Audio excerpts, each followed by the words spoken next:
Hello and welcome to a new episode of Interpreting India. From geopolitical complexities to economic uncertainties, India faces critical challenges in its quest for a more prominent role on the world stage.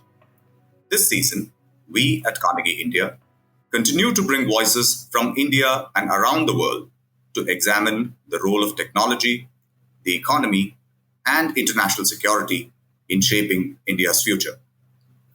I'm Srinath Raghavan, and in this episode, we reflect on the history of India's relationship with China.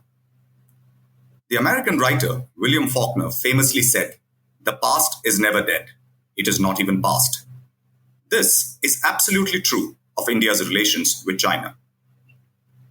History, in this instance, weighs heavily and continuously on the current state of India-China relations.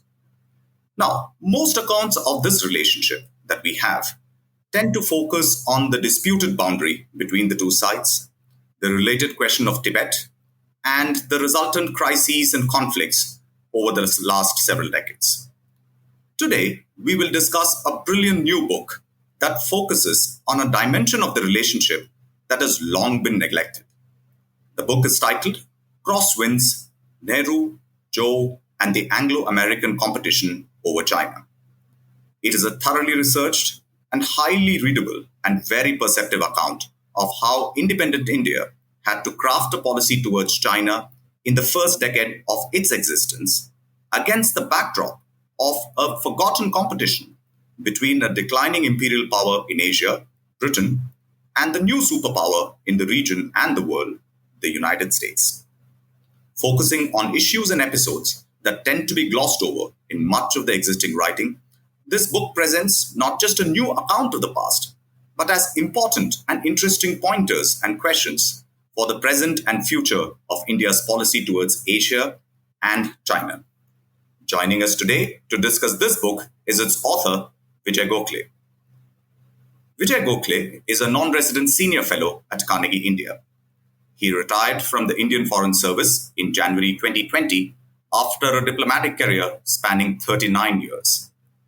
From January 2018 to 2020, when he retired, he served as the Foreign Secretary of India. Prior to his tenure as Foreign Secretary, Mr. Gokhale had served as India's High Commissioner to Malaysia, as Ambassador of India to Germany, and as Ambassador of India to the People's Republic of China from January 2016 to October 2017. He has served as head of India-Taipei Association in Taiwan from July 2003 to January 2007. Throughout his diplomatic career, Mr. Gokhale has worked extensively on matters relating to the Indo-Pacific region with a special emphasis on Chinese politics and diplomacy. Since his retirement from the Foreign Service, he has been prolific and perceptive as an author and commentator on India's foreign policy and global affairs more broadly. Mr. Gokhale is also a distinguished faculty at the Symbiosis International University in Pune. He has contributed opinion pieces to a range of publications, the New York Times, Foreign Policy, Times of India, Hindu, Indian Express, and so on. He's also the author of 3 books, which have been received extremely well. Tiananmen Square, The Making of a Protest, published by HarperCollins in 2021. The Long Game, How the Chinese Negotiate with India, published by Penguin Random House in 2021 also. And After Tiananmen, The Rise of China, which is published by HarperCollins in 2022. Crosswinds, Nehru, Zhou, and the Anglo-American Competition over China, published by Penguin Random House India this month, is his 4th book and in very quick succession. Vijay Gokhale, welcome to Interpreting India. Thank you, Srinath.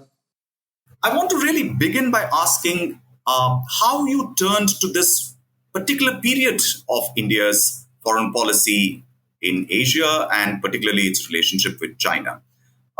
Your book focuses principally on the first 10 years or so since the PRC was established and focuses on aspects which typically tend to be neglected by most existing histories of this region. So I'm just wondering, as a person who has had such a long and distinguished diplomatic career, you focus on it India's dealings with China in more contemporary times in your more recent books, three of which have already come out to much acclaim.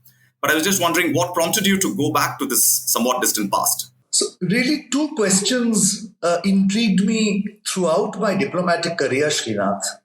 The first, of course, was the obvious one, which is why did we recognize the People's Republic of China so quickly after it was founded on the 1st of October 1949?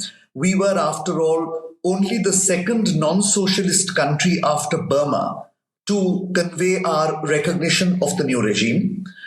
But the second question that used to intrigue me was how did we shape our relationship with the United States? And did our relationship with China have any impact upon it? And therefore, really, the book was, in a sense, a quest to find answers to these two questions. And the narrative that I have crafted, therefore, involves evolving relations with both the People's Republic of China and the United States of America. And that took me really to the situation that was existing in the Pacific at the end of the Second World War. What we saw was a newly dominant United States, but we also still had a fading but still very powerful British Empire. And there were very different objectives that both these powers had. The United States, of course, wanted to stabilize the region after it had defeated Japan and also to consolidate its own hegemony over the Pacific. But the United Kingdom was very much an imperial power. It wanted to preserve its colonies, its trading rights, its special privileges, and nowhere was that more important than China. So when the communist government was established, a gulf between the two principal Western allies became wider and wider. And the basic contention of the book is that this Anglo-American competition shaped India's policy towards not only China, but the United States as well. And in a sense, it is not so much the US-Soviet competition as the Anglo-American competition, which had a very fundamental influence on us in shaping our foreign policy in the early years. Now, from the beginning of the Second World War, especially when the Japanese attacks on British, Dutch, and French imperial holdings in Southeast Asia took place, it was evident as the war progressed that the United States was by far the most influential player in the context of Asia and the Asia Pacific, simply because of the way that the war was being prosecuted. Nevertheless, as you pointed out, Britain still had significant interests in the region, including, of course, in India, with whom also it wanted certain kinds of commercial and security treaties prior to Indian independence, but those could not be worked out.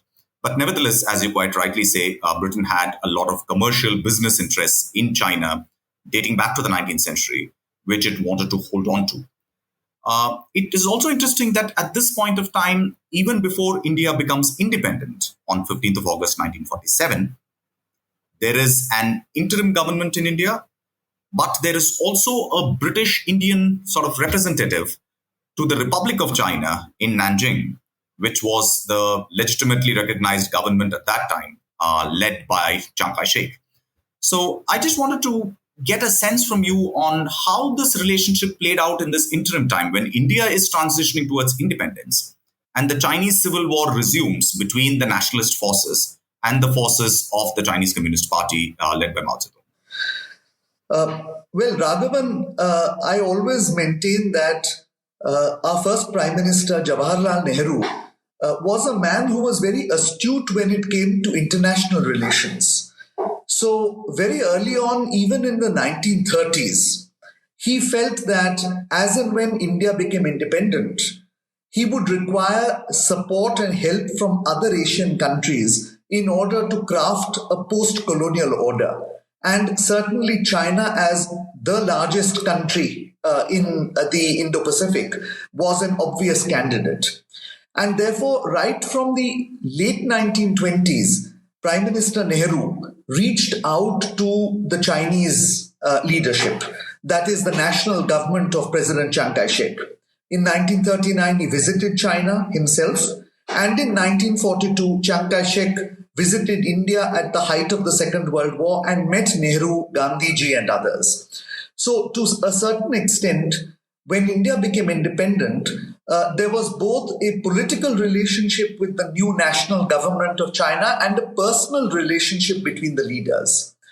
But I think things began to sour even before we gained independence in August 1949, because earlier the same year we had held the Asian Relations Conference, and Nehru had invited a Tibetan delegation quite distinct from a Chinese delegation. And there were also concerns on the Chinese side that Tibet was being depicted as an independent country with its own flag. So that created some amount of tension and dissonance between the two sides. If you read the memoir written by our first ambassador to the People's Republic of China, Sardar Panikkar, who was also our ambassador to Nationalist China, he writes that on the Indian side, there was a sense that the Chinese were being patronizing towards us, that they saw themselves as the victors of the Second World War, and they expected all other Asian states to accept their predominance in the region. So I think a set of misunderstandings arose well before 1949. And what added to this was that both the Tibetan government and the national government of President Chiang Kai-shek also began to question the whole Simla Agreement of 1914 and the McMahon Line, which defined the India-China boundary. And therefore, although there were good relations between the two leaders, the relationship with the national government had already begun to go downhill. And then when the Civil War began in earnest, I think the events moved so quickly that India never really got a chance to develop any sort of a relationship with the national government. And therefore, I think when the new regime was established, Nehru and the government felt they could begin afresh because the basic premise was still valid, which is that if you want an Asian order to be built by and for for Asians, you needed the Chinese regime as a partner to craft it. Sure. And this is a time when you show that the United States' policy towards Asia is also pretty confused and somewhat conflicted in terms, not so much of what outcomes they want, but, how much weight to lend to intervening in the Chinese Civil War, where clearly Chiang Kai-shek's fortunes were going downhill quite rapidly. But nevertheless, it seems that the United States itself was not very clear about how much of its weight it wanted to throw into the balance. Yes. Well, Raghavan, the United States, I think, was very clear that China would anchor the post-Second World War Pacific Order along with the United States, because Japan, which was the dominant power, had been defeated by them. And therefore, if you recall that even over the objections of Prime Minister Winston Churchill, the Americans declared China to be part of the Big Four, and subsequently invested a lot of time and effort to reconcile the warring factions in China, that is the national government of Chiang Kai-shek and the communists led by Mao Zedong. It is only when they failed to do so by the end of 1946 or early 1947 that American policy seemed to have no clear objective or direction. And they sort of wavered between continuing to support Chiang Kai-shek in the hope that the government would survive on the one hand, and trying to curtail the growing influence and power of the communists in China on the other. And in a sense, therefore, American policy fell between two stools. Now, both the British government and the newly independent government of India recognized quite early on that the communists were likely to prevail, that they were gaining in strength, and that although nobody could really foretell what would happen, it was quite clear that they would eventually dominate the Chinese mainland. And therefore a gap opened up between American policy towards China on the one hand and British and Indian policy towards China on the other. Right. And it is also interesting that even though Britain and India more or less came to a similar kind of assessment about what would be the future of China under the communist regime, etc. It is also interesting that they did so for somewhat different reasons. It seems that Britain's focus was much more on economic and commercial aspects of the situation, whereas India had a much more political reading, and a somewhat interestingly political reading, as you say repeatedly in the book, that Jawaharlal Nehru and perhaps many other Indian leaders as well did not necessarily think of the Communist Party of China as predominantly a communist entity which will somehow automatically be subservient to the Soviet Union, etc., but as part of a broader nationalist resurgence in Asia, and that they believed that China's national interests would come to the fore. And in some ways, therefore, it was important to recognize China as part of a broader Asian pattern rather than consigning it into a box as a communist regime. Yes, absolutely. I think we have to hand it to Prime Minister Nehru that he was able to distinguish very early on that communist movements, whether they were in China, in Vietnam, in Malaya, or elsewhere, were expressions of a desire by those peoples to be free of colonial rule. It was, in a sense, a very nationalist movement, but in China and other places, communism became the vehicle for the expression of nationalistic sentiment. This was something, of course, the Americans could not appreciate, and that too is understandable because they saw the post-Second World War situation as an ideological battle between the democracies on one hand and the Soviet communists on the other. And they therefore presumed that all communists would essentially align with and were fully allied with the Soviet communists. They were unable to therefore distinguish this nationalistic element which had also entered into the communist movements in Asia. And this, I think, led to some amount of misjudgment on their part. And that is why I think India also began to diverge on China with the United States. Because from our perspective, so long as the movement was nationalist and did not intend to spread communism through the rest of Southeast Asia, it was all right. And that is why Prime Minister Nehru would say on more than one occasion that he never felt China to be any kind of a threat to India.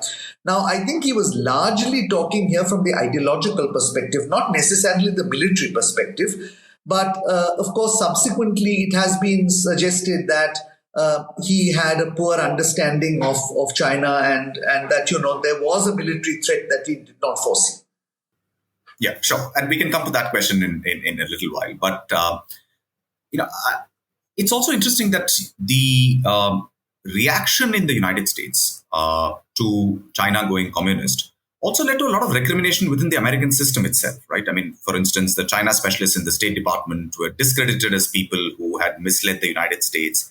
The whole question of, how did the United States lose China, as it were, became one of great recrimination, fed into the sort of, later anti-communist hysteria within the United States under Joseph McCarthy and other things. So that also seems to have complicated internal politics, also seems to have complicated the way that the Americans approached this question of how to deal with New China. Undoubtedly, because let's not forget that the United States had made strategic investments in China because it was going to be their principal partner in anchoring peace in the Pacific. And therefore, when China was lost to them, it was not just the loss of a bilateral relationship, but it shook the foundations of American post-war political order in the Asia-Pacific or the Indo-Pacific. Since India by then was not independent, and Indonesia, although independent, was fighting the Dutch, there was no other Asian country which could anchor American power in or the new American-led order in the Pacific. At that particular point of time, the United States' principal focus was still Europe, the reconstruction of Europe and the building of the Anglo-American Atlantic Alliance. And therefore, the Pacific was more of a holding operation against the communists. For this reason, therefore, when China was lost, it created a lot of debate within the United States as to who had lost China. And it did impact both on their domestic politics as well as on their subsequent foreign policy right through the 1950s and even possibly the 60s. Sure. This brings us to the question that you said was in some ways the starting point of your own inquiry, which led to the writing of this book, which is India's decision to recognize the People's Republic of China fairly early on. Now, as we know, the question of international recognition remains very important for the People's Republic even today. I mean, very recently, I think Nauru has become the 183rd country which has recognized the People's Republic, transferred its recognition from Taiwan to PRC. So this is a matter that clearly, after all these years of the formation of the PRC, remains central to them, but must have weighed even more heavily in their minds at the time when the People's Republic was proclaimed and Mao Zedong said that New China has stood up, etc. So India's decision perhaps is somewhat understandable against the backdrop of what you explained to us about, them seeing China as a nationalist country.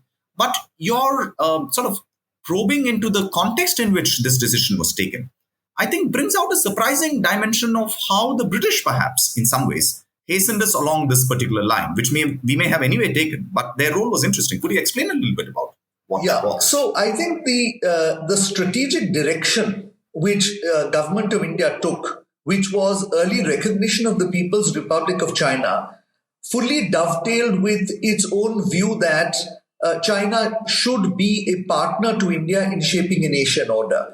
And if we wanted China as a partner, it made good sense to deliver early recognition to them. I am, however, intrigued by the fact that we never had any asks from the Chinese or any clear objectives that we were fulfilling in recognizing the People's Republic of China. The act of recognition is a very important political act.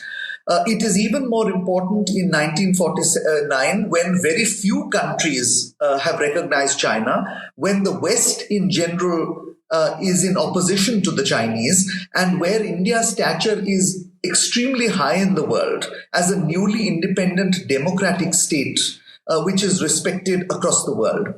So for us to simply recognize China without seeking any guarantees on matters of our national interest seems rather odd to me. And it is this which led me to then look at why this happened. Now, undoubtedly, part of it was our own, perhaps, sense that any problems that we had with China could be resolved after diplomatic recognition was given. And that's something which I don't necessarily think was a wise decision, but it could be argued that at that particular point of time, it might have made sense. But the other aspect that comes out is the extent to which the British Empire attempted to influence India's policy. Because what happened essentially was that as the Anglo-American competition intensified and Britain was the weaker power, it grew more and more anxious that the American policy, if it prevailed, would seriously disrupt British commercial interests in China, as well as its colony in Hong Kong and its other Southeast Asian possessions. And therefore, it was extremely important for them to bring the other major Asian power by then, which is the Republic of India, onto their side. Their anxiety was that if the United States was able to convince India about its case on China, and the US certainly tried to do so, this would, in a sense, make it even more difficult for Britain to preserve what remained of its trading rights in China, its colonial possessions, and so on and so forth. So it was a question of British survival. What intrigued me and continues to do so is why we bought the British arguments hook, line, and sinker. The British, for instance, said that commercial interests were paramount for them, but India had no commercial interests at all in China. Our interests were geopolitical, very much like the Americans, and yet we went with the British on this matter. Again, the other intriguing thing was when the Americans actually told us to take certain precautionary measures, such as asking the Chinese whether they would abide by international treaties and agreements and so on. we again peremptorily dismissed the American suggestions. And in fact, even went to the extent of saying if we raise the border issue, it might actually reopen a question which we think is settled. This again is interesting to me because we should never have presumed that the new regime would automatically agree to the treaties and understandings of previous governments. So I would certainly say it is in the execution of the process of recognition that we conducted a series of moves which defy explanation. Now, of course, in hindsight, it's always easy to say that we could have done something else. But I still think that we were naive, and I certainly use that word knowingly. I think we were naive about how to deal with international relations and how to deal with China. And in this context, there was also a lack of experience as well as a lack of a structure for foreign policy making, which might have alerted us to some errors. Since that was not there, I think we just went with gut instinct, and that was not the best way to go. Sure. But, if I may sort of push you a little on this particular point, right? Because there is evidence that you yourself present in the book, which suggests that the Indians did think about this particular thing. The question of whether, we should seek, a Chinese affirmation that all international treaties particularly will be represented. And you quote the Joint Secretary North, C.S. Jha, as saying that the Chinese have never signed the 1914 agreement. So they are not going to now turn around and say that we will uphold it. So in a real sense, our diplomatic position of saying that the McMahon line holds, which you also say Nehru is quoting, was based on an agreement with Tibet. It was not based on an agreement with China as well, which is the fact. So in a very real sense, it's not clear to me what could have been gained by getting the Chinese to affirm a treaty which even the nationalists had refused to affirm. And of course, the Tibetans were asking for retrocession of Tawang, etc. to them throughout this period. So it's not very clear what we could have got. No, we may not have got anything. And in all likelihood, the communist government would also not have confirmed the Simla Agreement. The national government itself did not confirm the Simla Agreement. But at least we would have become more alert to the fact that we had a disputed boundary with China. And in that context, then, the subsequent Chinese entry into Tibet in 1950 would have perhaps led to a greater discussion within India about the potential danger or threat that China might pose if the boundary remains unresolved.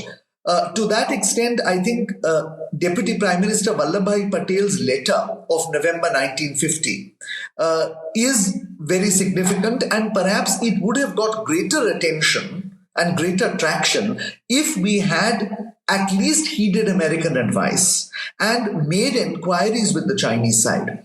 One of the things that I do bring out in my book is our tendency to presume certain Chinese actions without checking with them. So we simply presumed in this case that in case we raise this issue, it might reopen a closed question, and therefore we decided to keep quiet. Now, this in the chapter on the Geneva Convention and the Indochina question also similarly, we presumed that the Chinese would be upset if we give the Americans permission to overfly their military aircraft over India, and therefore we denied the Americans that permission. The fact is, neither did the Chinese ask us, nor did we check with the Chinese whether it was all right. We just presumed. And presumption is not the best way to make foreign policy. I think you need to suss out the other side. And I think we consistently fail to do so. That is the main point. I do not by any means intend to suggest that had we sounded out the Chinese, they would have agreed to the Shimla agreement or the McMahon line.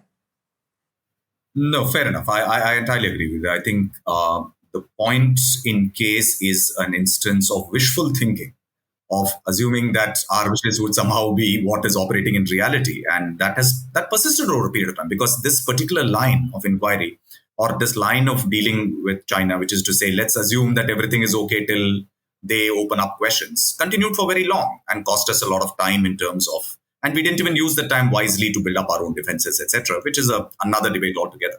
But it's very interesting that you should also, the second chapter, substantive case study within the book is on the Indo-China question, which you referred to, which again, I think is an issue which, we is hardly sort of remembered in both in terms of diplomatic memory, but also in diplomatic history. It's not an episode that has been given much coverage.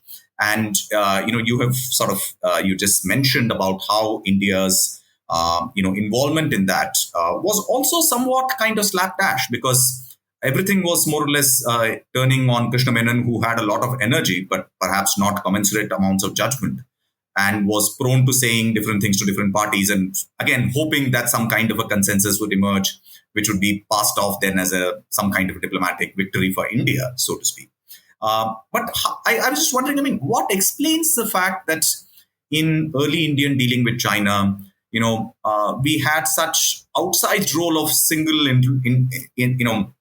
individuals. You spoke about Sardar K. M. Panikkar, who again was very important, even though, both with Panikkar and with Krishna Menon, Jawaharlal Nehru never really trusted their judgment entirely. He has written in other places to other people saying that, these people are very sharp, but they tend to overshoot the mark, etc. But nevertheless, they seem to loom very large. So is it a structural weakness, or was it that these were very forceful personalities with an ability to carry the day? How would you look at the system at that point?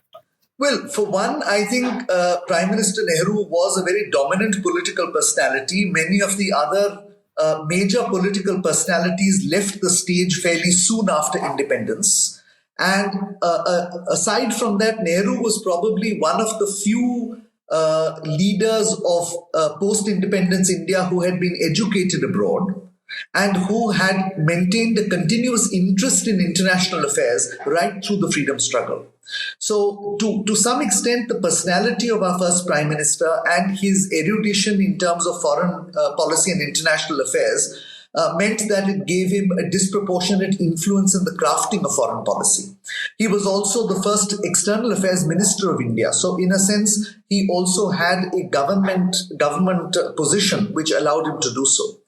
But beyond that, of course, I think there were certain systemic shortcomings.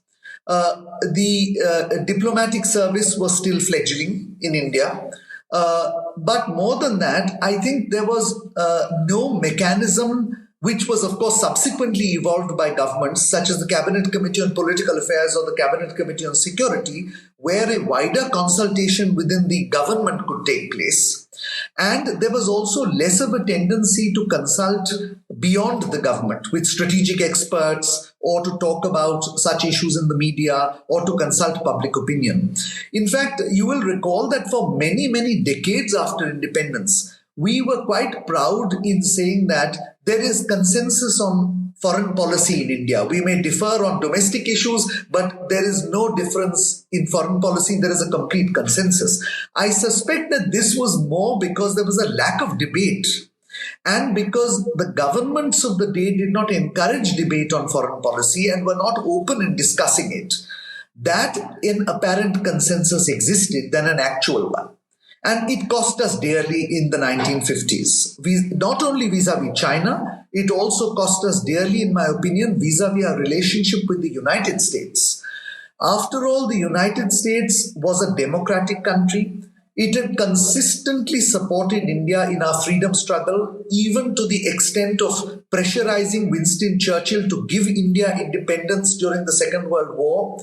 After the Second World War, it was the country which was giving the maximum amount of economic assistance to India in the 1950s. There was no reason why a stronger partnership could not emerge. But again, I think it was the view of a few people in the government that this was a Cold War, that the United States was on one side of it, that if we strengthened our partnership, we would be seen as being aligned rather than non-aligned. And we again did not therefore explore the full extent and potential of this partnership. We allowed it to go. So I think the very limited systems we had in making foreign policy cost us dearly in both our major relationships in the 1950s. Sure. Again, I have a slightly different reading of the role of the United States, particularly in the early 1950s, right?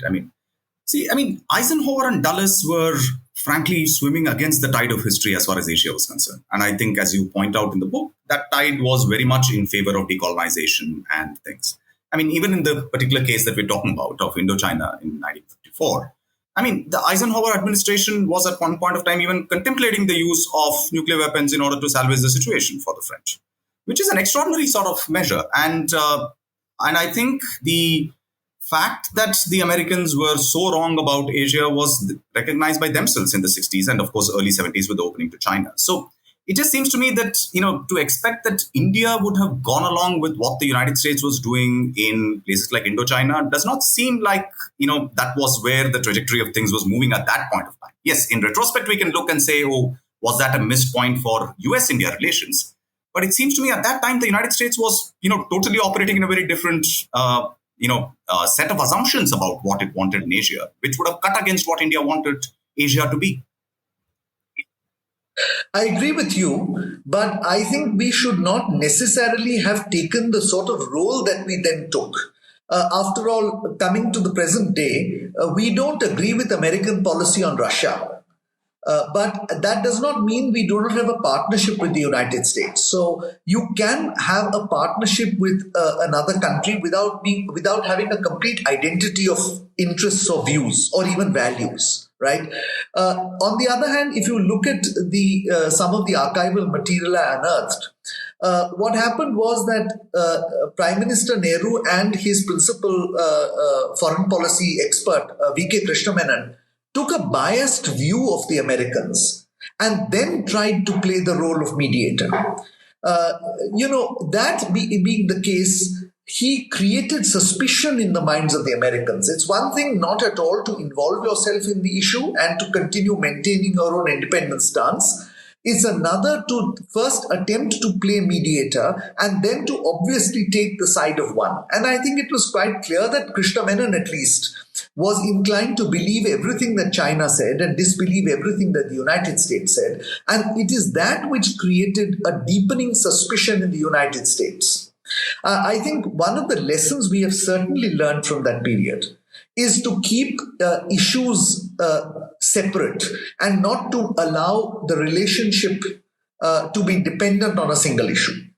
That's certainly a lesson that subsequent governments have learned. And I think if today we are able to keep our relationship with the United States on relatively even keel, despite a couple of fairly serious problems that have emerged of late, it is because of learnings from the 1950s. Sure. No, I think that comes out quite clearly and strongly in the book about how the Americans were, as you say, in some ways, Krishna Menon was even patronizing to them, which is surprising given that they were such a more powerful country and so on, which I think demonstrates a lack of both diplomatic finesse and tact, so to speak, apart from all the other things that you pointed out. The next two chapters of the book, in some ways, perhaps the ones which speak the most to the present, even though we should not be reading history only for speaking to the present. But nevertheless, I at least felt that, those had so much deal with the Taiwan Strait crises of the 1950s. And could you just walk us through what both the nature of the problems was and what India's position and attempts. And again, in all of these cases, starting with the issue of recognition, but also of the Indochina problem in 1954 and the Taiwan Strait crisis, India and Britain are more or less along the same sort of wavelength, if not on the same plane on all of these issues, whereas the United States is quite different. So I just want you to sort of, take us through a little bit of that history, particularly of the offshore islands and others, which is much less understood today. And particularly of India's role, which I think is hardly at all known even within our own community of experts and others. Right. Taiwan became a symbol of American resistance to communism after China became communist in 1949 and then challenged the United States on the Korean Peninsula in 1950. Once that happened, the United States began to look at both the Soviet Union and the Chinese communists as being a united front. And in order to build a defense against this united front, the United States built the island chain stretching from Japan to Indonesia, of which Taiwan was a very critical part. and therefore the sustenance and preservation of the national government on the island of Taiwan became a critical national security objective of the United States. Notwithstanding the fact that the United States and the major powers had themselves admitted during the Second World War that after the war ended, the island of Taiwan and the other small islands off the shores of the main island would revert to China. Since it had been colonized by Japan in 1896. So notwithstanding that, and notwithstanding the fact that international opinion broadly supported China's sovereign claim on Taiwan, the United States continued as a strategic objective to support the Taiwanese. And this then became the source of major tension between China and the United States, because for China, it was an issue of sovereignty, what they define as a core issue or a core concern for them. And now, what is particularly interesting is that we seem to think that our whole role on Taiwan ended with our recognizing the People's Republic of China in October 1949 and snapping our diplomatic relations with the so-called Republic of China. In fact, as the book shows, we were very involved in both Taiwan Straits crises. And the reason was not because we supported one side or another. Because we had clearly already expressed our support for China's claim on Taiwan. The reason was that Nehru believed that so long as this tension continued in the Taiwan Strait, it would have very severe geopolitical implications for the region. And it would also complicate India's efforts to harness China's partnership in building an Asian order for Asians. So it was from a larger geopolitical or geostrategic objective that India intervened in both the crises. Now, of course, the intervention itself, in my opinion, was somewhat flawed because we were clearly supportive of the Chinese, and we were also somewhat concerned at what the Americans were doing because we looked at the Taiwan Straits crisis in the context of the much larger Cold War that had enveloped the Indo-Pacific. Therefore, we were not really, in a sense, shall I say, honest brokers. We were, in fact, trying to befriend the Chinese and at the same time see that tension did not happen between the two major countries of the Western Pacific. And that led us into a sort of blind alley because we continued to believe we were even-handed. But interestingly, as I bring out in the book, not only the United States, but the People's Republic of China also did not see us as even-handed. The Chinese, on more than one occasion in their internal notings, expressed their view that India was playing the Western game, that India was aligned with the British on this matter. So I think the doubts were there in both parties, and I think that itself made it unlikely that we would succeed. The last point you mentioned, so far as Britain was concerned, yes, we were on the same page broadly speaking. But again, we were coming at it from very different angles. They were still coming at it from a largely commercial and imperial angle. We were coming at it from a modern geopolitical post-Second World War Asian order angle. And I think rather than trying to understand the British motivations, we went along with them, and it became easier, therefore, for the British to, in a sense, manipulate us. And manipulate us they did. Because, as I explained, particularly in the Taiwan Strait crisis, they withheld information in certain cases from us very deliberately. And in other cases, they undermined us with the Americans. Even though with us, they were encouraging us to play a role, they were actually undermining our position with the Americans. So I think while we were on the same page in a very broad sense, I don't think our positions were identical. And I think our presumption that they were similar led us to make mistakes.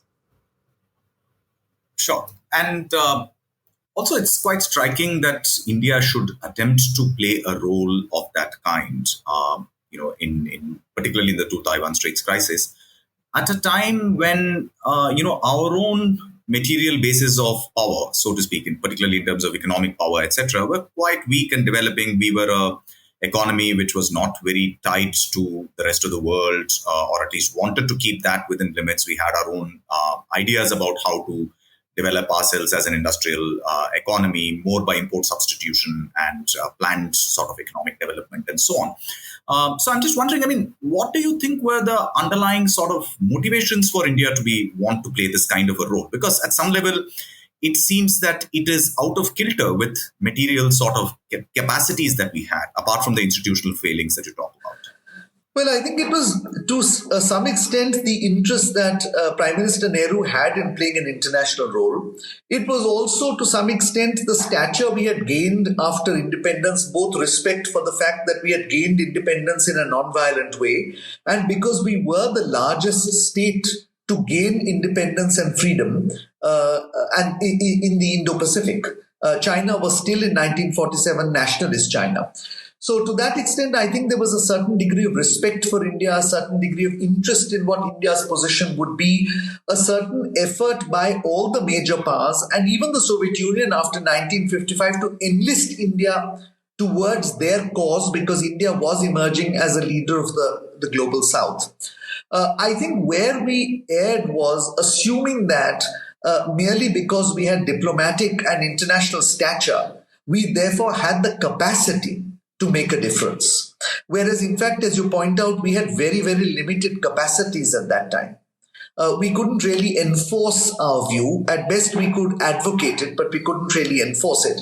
And I think because we could not understand clearly the difference between intention and capacity, in our intentions, we went much further than we could actually support.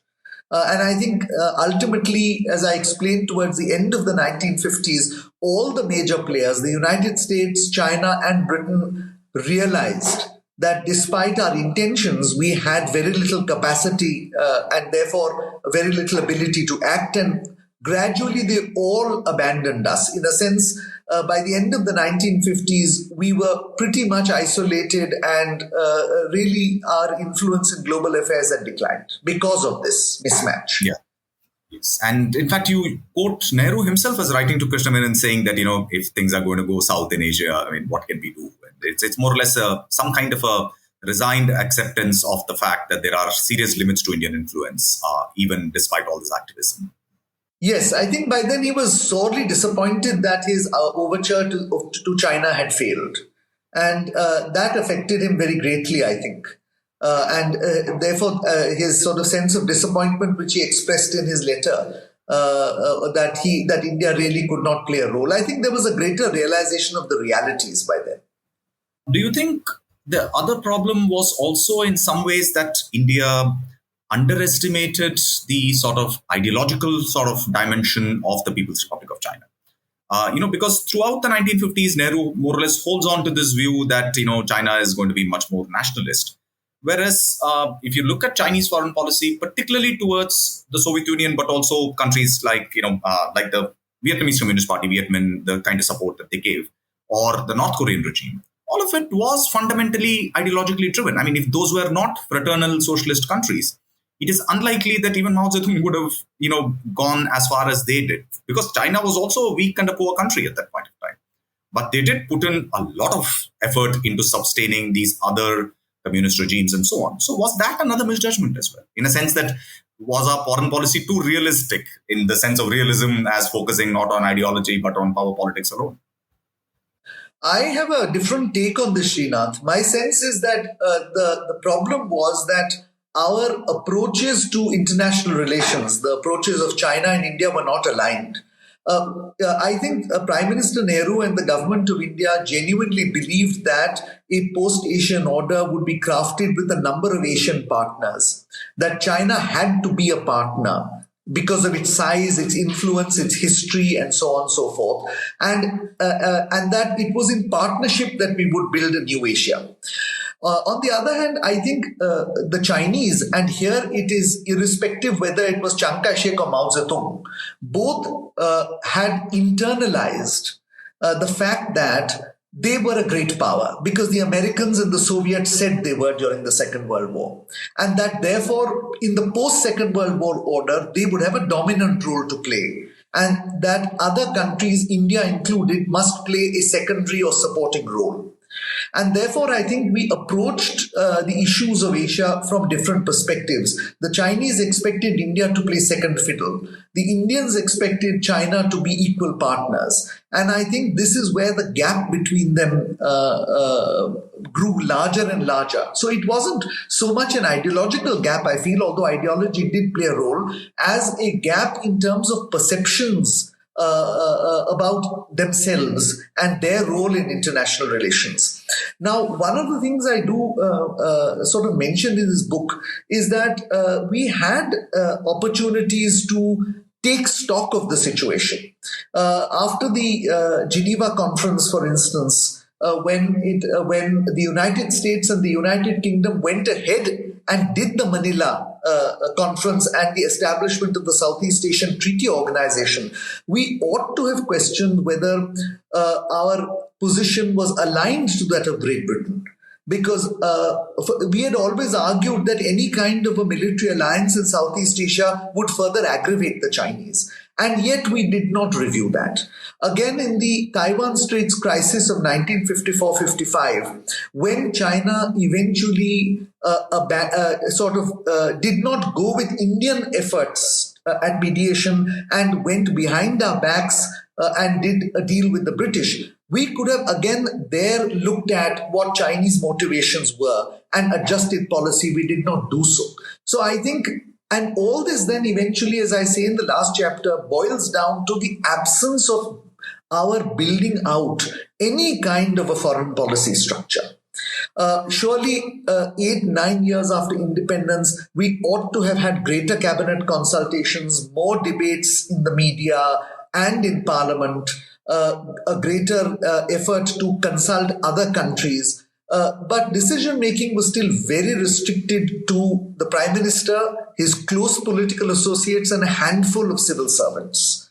And ultimately, let's admit, all of these people had grown up under the British Empire's shadow. They were most familiar with the British. They were all educated, many of them, certainly the civil servants in Britain. They tended to associate themselves more with British civilization than with the Americans or the Chinese. And therefore, I think we relied on gut instinct rather than systems, and it cost us very dearly. Sure. I mean, though I think there was another good reason why the Indians felt that the British were the best external partners to deal with in this system, right? Because see, until 1953-54, we had very little sort of to do with the Soviet Union altogether. Till Stalin passes on, we have very little traction with the Soviet Union. Partly also because the Communist Party of India here at home is, on a sort of a course of opposition to the newly established government between 1948 and 1950. So we are very strongly anti-communist at home. So that also restricts your options for what we can do. And it is in that context that actually the decision to stay on in the Commonwealth was taken, which, as you know, was a very unpopular decision at that point of time. But precisely because, having at least one of the greater powers giving us some kind of a thing, I think was also another consideration. But I agree with you. In terms of what it cost us, I think you documented, and the case is quite irrefutable, as it were.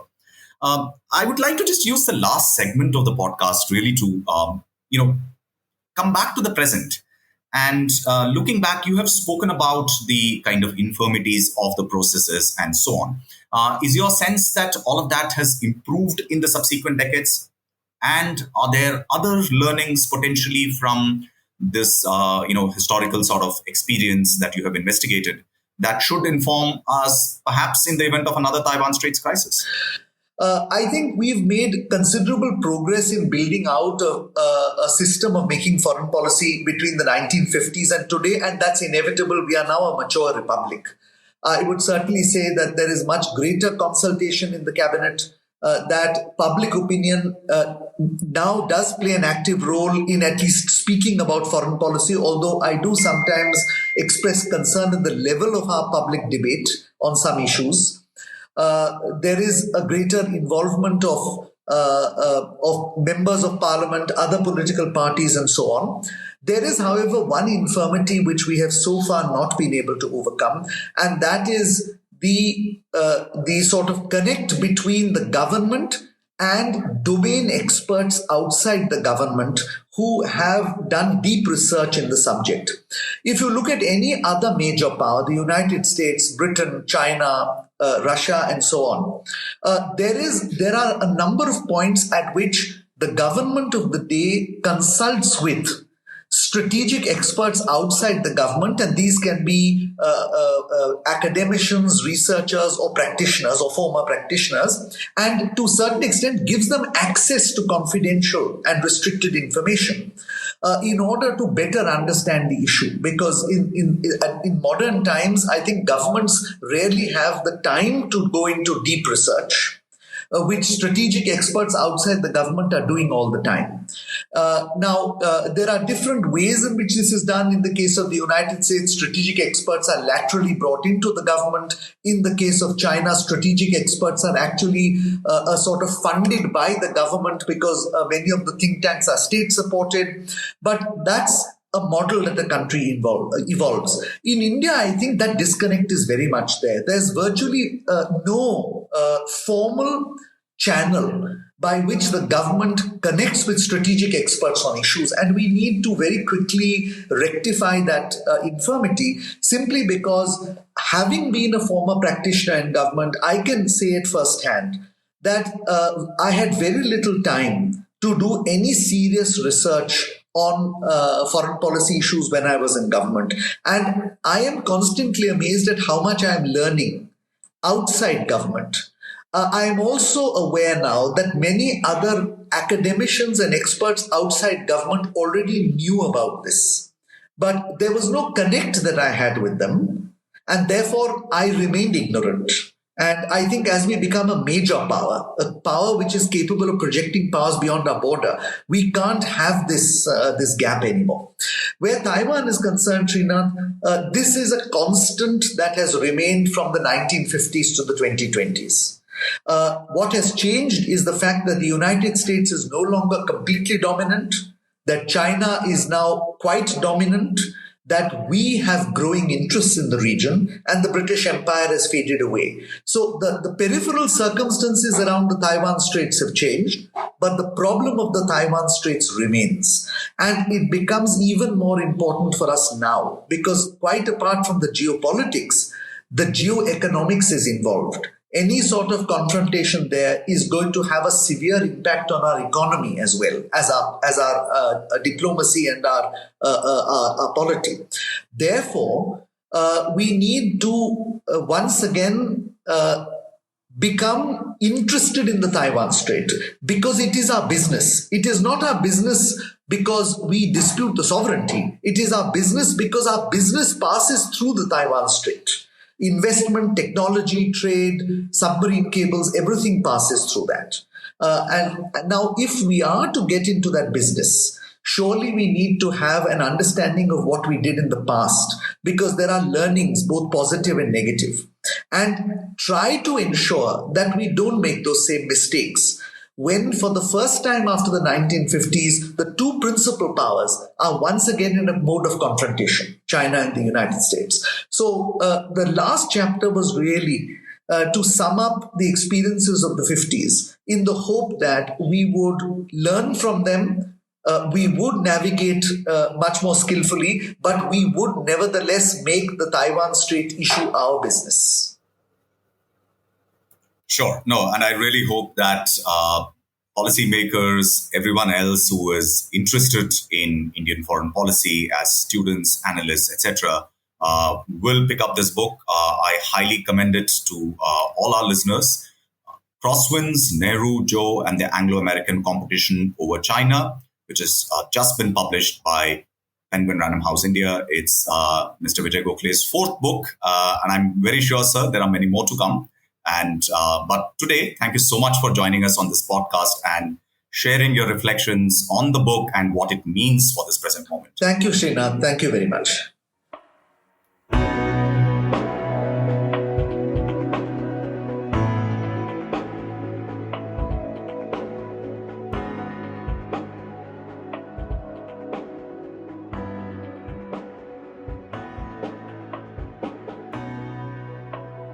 We will be back in 2 weeks with a new episode. To make sure you don't miss it, be sure to subscribe on Apple Podcasts, Spotify, Stitcher, or wherever you get your podcasts from. To learn more about our research and team, you can visit us at carnegieindia.org. You can also find us on social media on Twitter, Facebook, and Instagram. Thank you for listening. See you next time.